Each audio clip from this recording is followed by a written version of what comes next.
Hello and welcome to the drawing. We are going to draw a hydra. The hydra was a serpent or dragon that had a lot of different heads growing out of the body.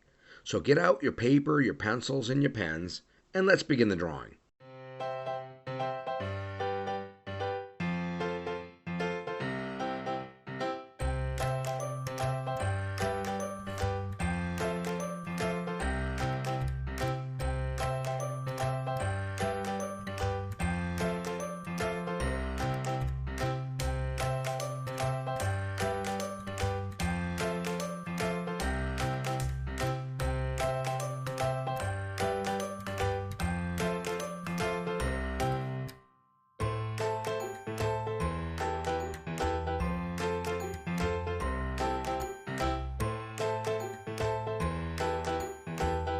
When you're all done, get out your colored pencils, your crayons, your markers, your paints, and color in your hydra.